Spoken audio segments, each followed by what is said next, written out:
Mohon maafnya itu terus. Kebakaran hutan dan lahan hingga kini masih terjadi di Sumatera Selatan. Menteri Lingkungan Hidup dan Kehutanan Siti Nurbaya Bakar bersama pejabat Gubernur Sumsel Agus Fatoni meninjau lokasi kebakaran lahan di Desa Jungkal, Kecamatan Pampangan, Kabupaten Ogan Komering Ilir, Sumatera Selatan. Lokasi tersebut sudah terbakar 2 bulan terakhir dan merupakan bekas wilayah konsesi perusahaan perkebunan sawit. Pernah terbakar, perkebunan ini dikenakan sanksi lalu mengalami pilot. Lahan ini pun terbengkalai. Melihat kasus tersebut, Menteri LHK memandang perlunya penanganan lahan karena area bekas konsesi tidak bisa ditelantarkan begitu saja. Selain itu, pencegahan dengan pengendalian cuaca, patroli dan pemadaman baik darat dan udara, serta pengendalian lanskap hidrologi gambut yang memastikan lahan tetap basah dan tak mudah terbakar. Salah satunya, pihaknya akan membuat sodetan dari Sungai Komering sepanjang 14 km yang akan membasahi area gambut di wilayah rawan.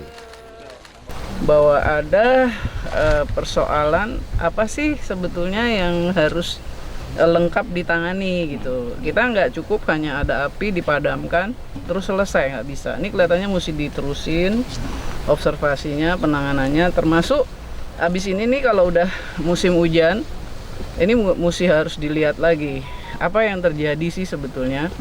Apakah ini sebuah perilaku, apakah betul-betul alam atau bagaimana, apa ada desain dan bagaimana lalu pemerintah memanagenya, mengendalikannya begitu. Sementara PJ Gubernur Sumsel menegaskan, penanggulangan karhutlah butuh upaya terpadu, menyeluruh dan berkesinambungan dari semua pihak, termasuk pemerintah daerah. Semuanya bergerak. Kemudian juga harus berkesinambungan, bukan hanya mengatasi kebakarannya saja, tetapi bagaimana menyiapkan, mengantisipasi terjadinya kebakaran yang akan datang. Nah ini tadi yang akan disiapkan nanti, akan didokumentasikan penanganan-penanganan ini seperti apa, sehingga generasi penerus kita ini sudah pernah mengetahui bahwa dulu pernah ada penanganan seperti ini. Luas kebakaran hutan dan lahan di Indonesia tahun ini melonjak tajam dibanding 3 tahun sebelumnya, yakni mencapai 944.000 hektar setidaknya hingga Oktober 2023. Di Sumatera Selatan, luas kebakaran lahan sudah mencapai 109.000 hektar dan diperkirakan masih akan bertambah.